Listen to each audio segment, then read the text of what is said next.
Covering music-related content of all genres. If it filters through Eastern Texas, it's fair game. Y'all bring it. From Texarkana down to the coast and Dallas down to Houston and everything in between. We are ETX ROCKS! Ladies and gentlemen, welcome to another brand new episode of the ETX ROCKS Show with Boston Chris. Guys, we're really excited about this week's guest. He's all the way from Houston, Texas. He's sitting in the Red House here with us for this interview. His name is John James Hord, and guys, he is absolutely exploding onto the Texas country scene. In a very short time, he's picked up quite a following, a fan base. His Facebook page and other social media are just exploding, and his single "Blame It on the Whiskey" is making its mark on the Texas charts right now. So I want to introduce you guys, ladies and gentlemen, to John James Hord. Say hello, man. Hey guys, how's it going? So a really fun part of our job is we get to hear new music all the time, and here recently, within the last month or so, we've really started showcasing the music side of our guests and allowing them to perform on the show, and it's really gone over well. So John is actually going to perform us a couple of songs on this show as well. Tell us about the first one, man. All right, man. This is going to be one that my dad actually wrote back in the early '90s, and it's called "Off My Mind." Well, I quit my job at the factory, and I know exactly what it is that I am gonna do. I found a spot on a river bank where I can go and drink and forget about the day that I lost you.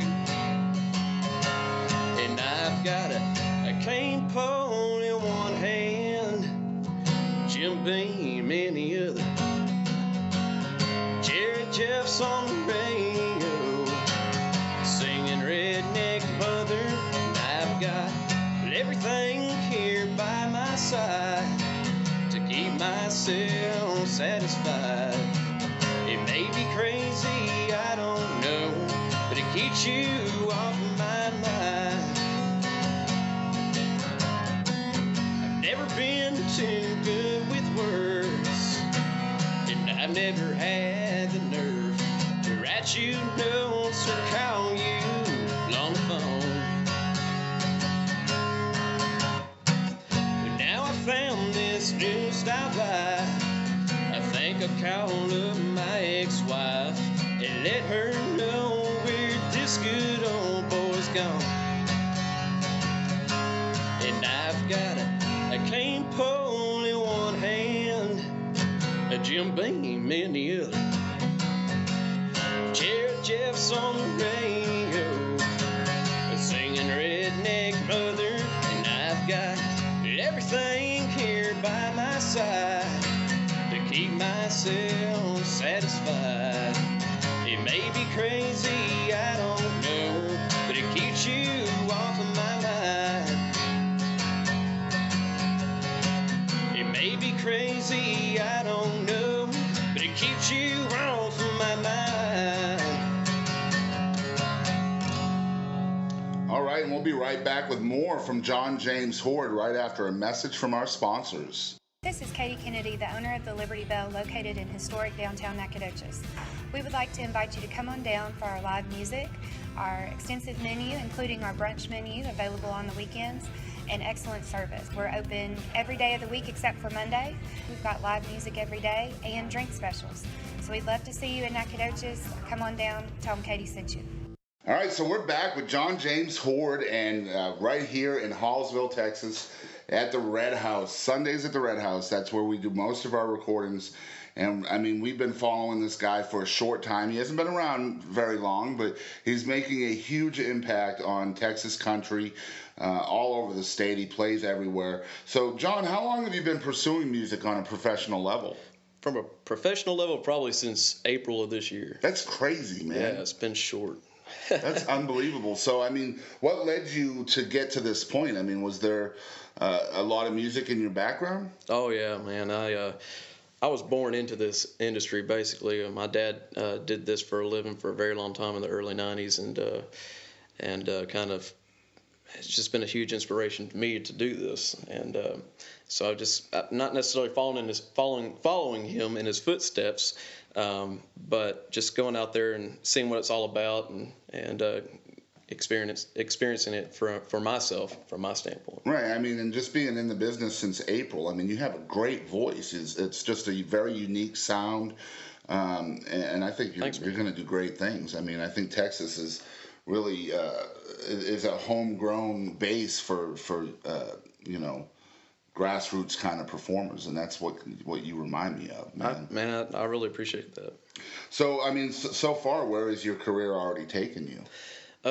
Well, right now we're working on a EP, and that'll be out early March or late February. Sounds like we need to have you back on the show around that time. Oh, absolutely, man. That'd be great. In fact, that song that I played earlier for you guys, that was going to be on there. Awesome. So that'll be the only song on the EP that was not written by me. The rest of them were written by me. And got to experience a lot just traveling around right now, doing radio promotion, and getting to go West Texas, seeing some landscape I've never seen before. And the people in different parts of the world are different, but it's just a great experience. And I mean, you are making a name for yourself out in West Texas, but where are you from? I'm from Jacksonville, Texas. So right here in East Texas, Yeah. You're a homegrown boy, and Still live there. yeah, that's awesome. I mean, we've been following the music business here locally for probably a year and a half or so, and I'll be honest, I'd never heard of you, Oh, man. and I go and I see your social media, and I'm like, and that's not your fault, that's my fault, It has nothing to do with you, because I mean, you're doing great stuff. I mean, your Facebook is exploding, your social media is on point. I just think maybe it's because you're performing more out in West Texas than you are in East Texas. Yeah, well, I moved around a lot over the past couple of years. So I went to high school and graduated in Jacksonville.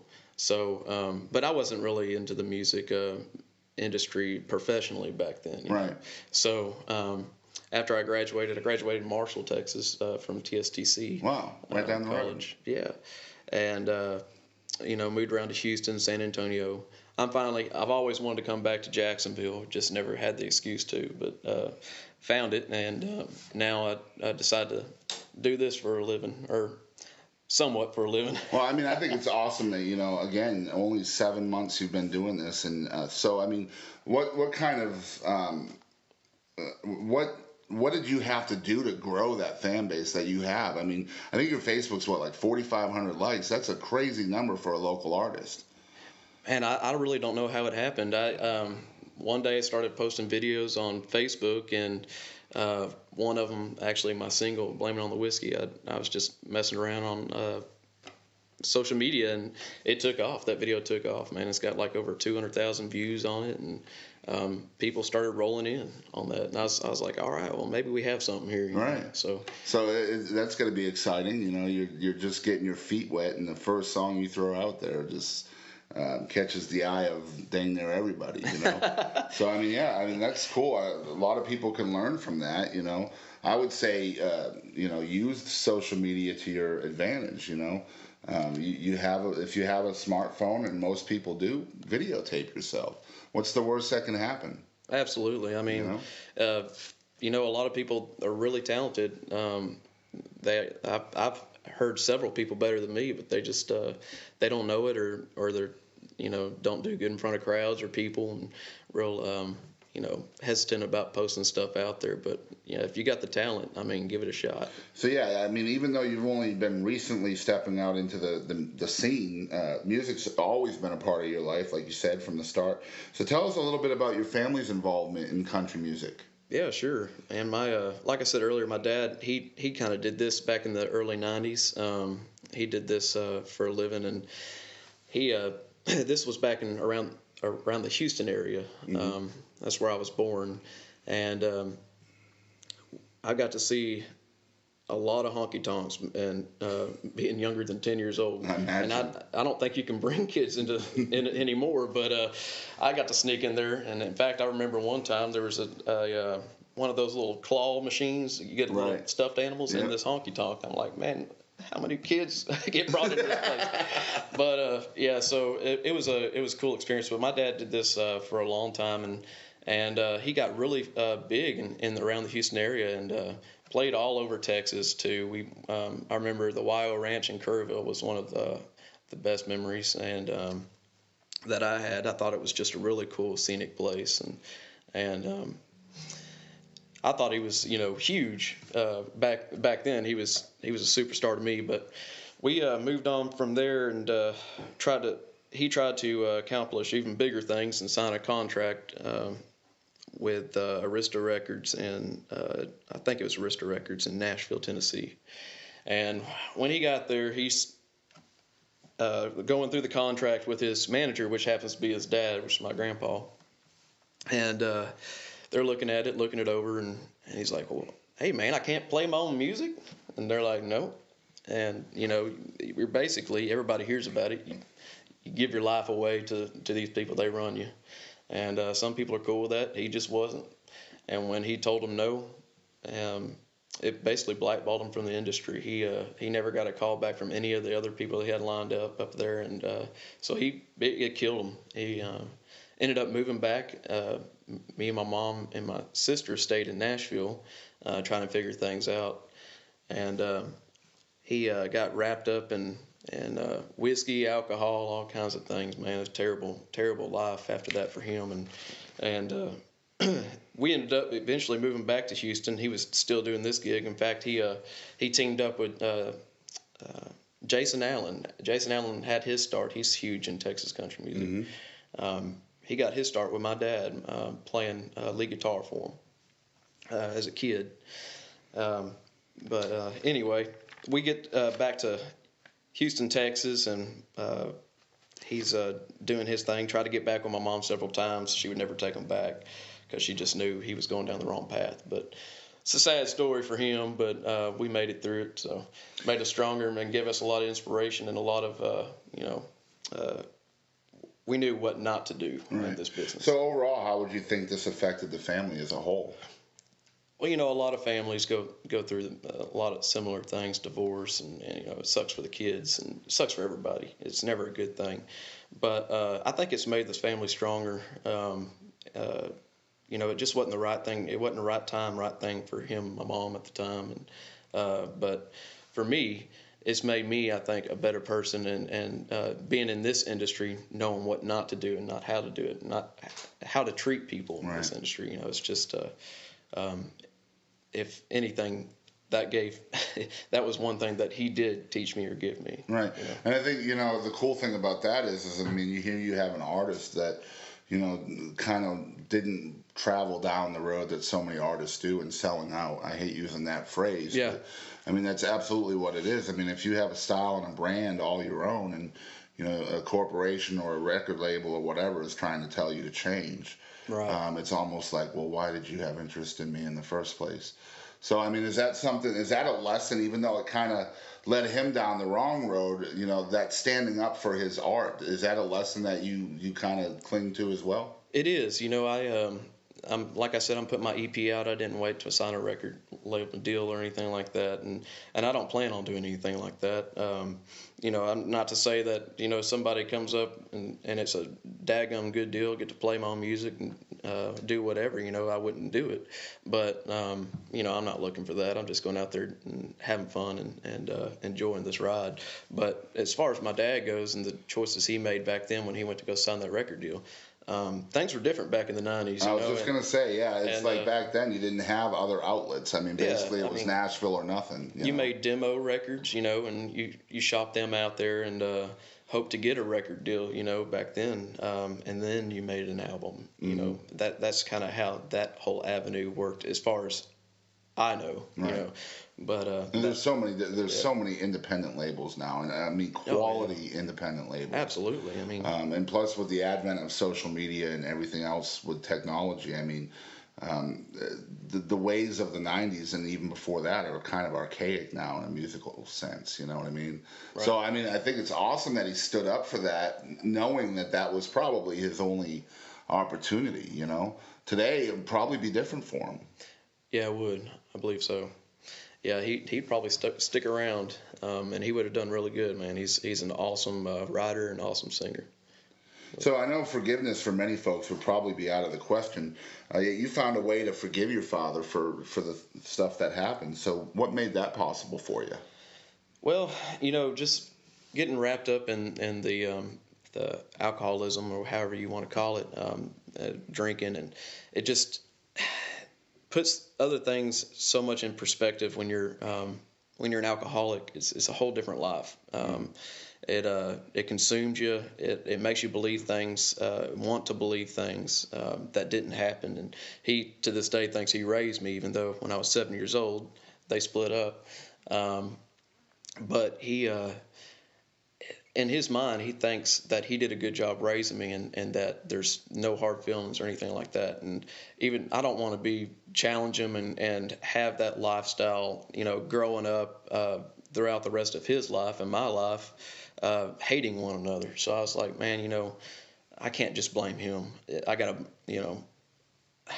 he made some bad decisions back then, but I wasn't,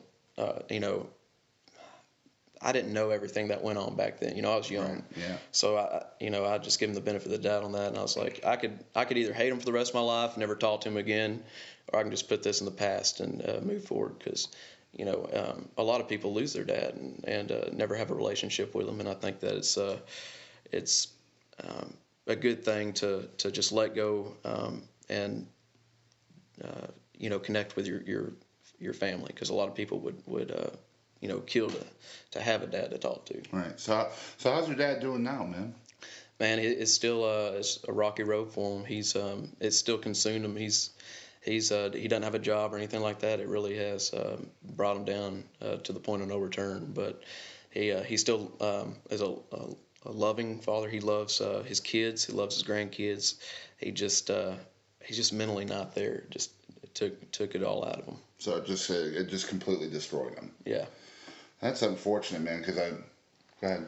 Would you say that an important part of forgiveness is stepping back and not seeing this as necessarily like a choice that he made? Because, nobody goes into alcoholism or any other addiction saying, I'm going to throw my life away on this substance.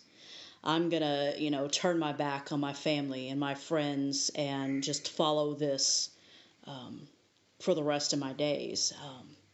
So would you say that a big part of forgiveness is looking at this as what it is? It's a disease. It's an illness. It's an addiction. It's not a conscious choice to hurt others. It is. Yeah, that part is. You're completely right about that. It's a disease. So you don't think of it as a choice, like you said. It's. He definitely didn't go into the mindset saying, I've screwed up, went to Nashville, and all my dreams fell apart. Now I'm just going to go and ruin the rest of my life. No, he used alcohol as a crutch, and it just consumed him. And like you said, it became a disease. And that's all he cared about at that point, was where his next drink was coming from. So I know you took your experiences and you wrote a song about it, like any good songwriter would do, right? So, yeah. And so, have you found healing in your music? I have, just repeatedly playing like my single "Blamin' on the Whiskey." The whole story that we just went through, it drove me to write that song, and it's a good way of communicating to everybody else that this is what happened. Don't think less of him because of who he is today. You don't know everything about his history, and just the things that he went through trying to get my mom back. I know that had to have killed him because he knew he screwed up, and there was still hope for him back then. But it was just too chancy for my mom to take him back. But he's telling her, don't blame me. It's a disease. So it sounds like you've had one heck of a life experience to draw great country songs from. I'm not trying to be, stereotypical, but I mean, the take you back, lose your dog, lose your truck, and all that stuff. That's what made good country music in the 80s and 90s. I mean, let's be honest, right? Do you find it easier? Because, we interview a lot of songwriters that find it hard to write about their own personal experiences, but they're able to write incredible music about somebody else's experience. Cherie Austin is a good example. We just interviewed her recently, and she said that she struggles to write about anything that happened directly to her, but she's written hit songs about other people. So, I mean, do you find it easier or harder to write about your own life experiences? I think it's harder to write about your own life experiences. However, I think a lot of it gets intertwined in the music that you try to write for other people because you're taking it from your own perspective. Right. But yes, it's I think it's a lot easier to write about, like, if it's a really bad or really good thing, that somebody did.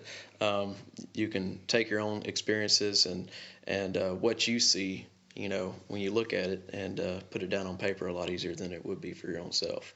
Because you don't want to be conceited, you don't want to be, leave a bad taste in somebody's mouth about you. So, that's what makes it easier for me to write about somebody else's experience. So it's like this level of vulnerability that on one hand you feel compelled to get out and to open up to, but on the other hand it's kind of hesitant, what will people see in me? Do I want them to see this in me? But at the same time, you can't just keep it in. Right. Absolutely. All right, so we're gonna. He's been talking about his single called "Blamin' on the Whiskey," which he wrote about his dad and the experiences that his family has gone through. So he's gonna play that for us. We're really excited. This song, I believe, right now is number 72 on the Texas charts. If you enjoy the song, and you will, trust me, you will.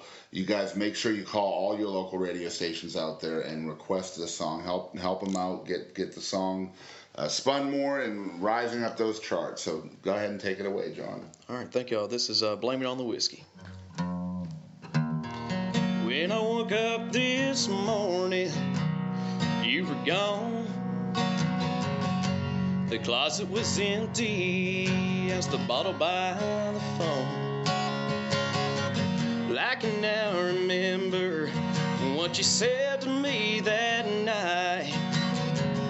As I light up a cigarette, I replay our fight. She said, I'm leaving you, I just can't take it anymore.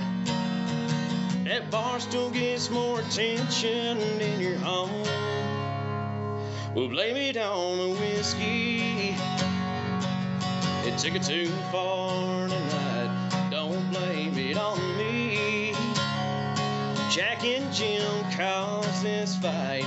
Baby, don't leave. Let's just give this one last try. Don't blame it on me. Blame it on the whiskey. Well, I grabbed every bottle from my secret hiding place. I figured faster that I pour 'em out, the sooner I could see your face. And as I turned that bottle over, it seemed to fall inside my cup. It turns out I'm not man enough to stop. Well, blame it on the whiskey, it took it too far tonight. Don't blame it on me. Jack and Jim caused this fight. Baby, don't leave. Let's just give this one last try. Don't blame it on me. Blame it on the whiskey. Well, you think that I've done you wrong, but I'm not the one to blame. That bottle's grip gets tighter every time I turn away. I'm a prisoner, and I don't know what to do. I need you. Well, blame it on the whiskey, it took it too far tonight. Don't blame it on me. Jack and Jim caused this fight. Baby, don't leave. Let's just give this one a last try. Don't blame it on me. Don't blame it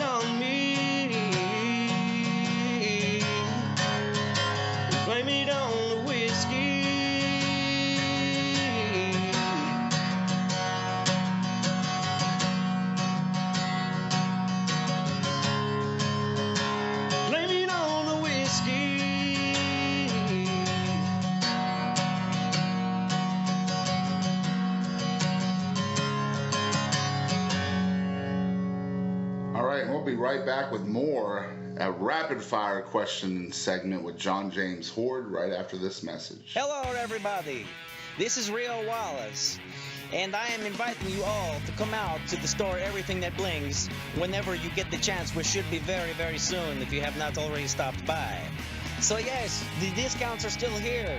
The fashion is still here. The exquisite jewelry, exquisitely priced.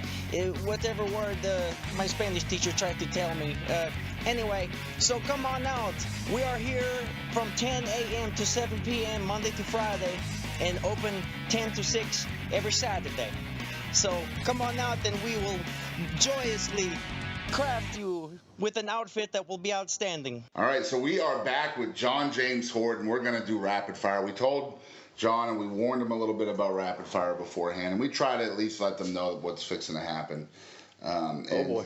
So basically, as you guys know out there, if you're following along and listening to multiple shows, this segment is called Rapid Fire, and basically it's 10 questions. Sometimes I'll throw in an 11th just for fun. And our guest has 90 seconds to answer, or something really bad happens. And for John James Hord, if he doesn't answer in 90 seconds, his boots will catch on fire. Oh, man. So we're going to have to be quick. So you ready for this, John? I'm ready. All right, so this is Rapid Fire with John James Hord. John, would you rather listen to Bob Dylan or John Denver?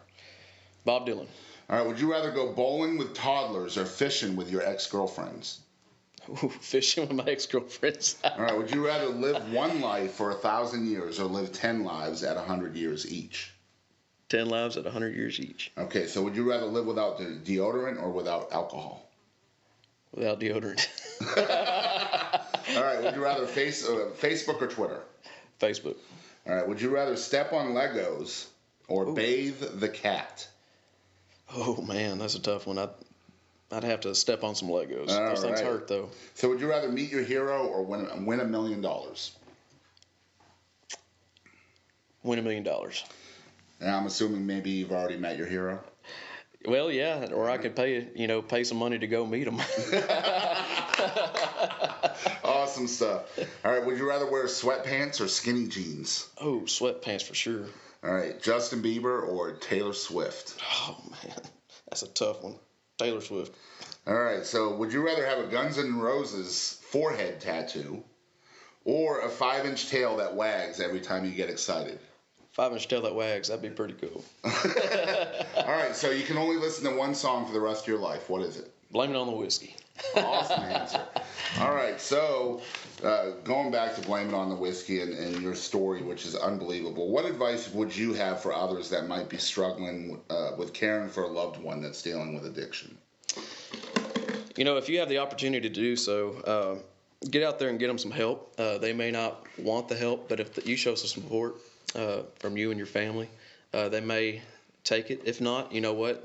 You can go the rest of your life knowing that you did everything that you could to help them out.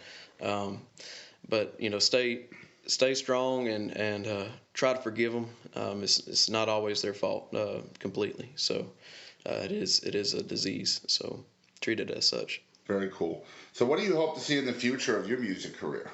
Man, I want it to take off. I really do. But at the same time, if it doesn't, I'm still out there having fun.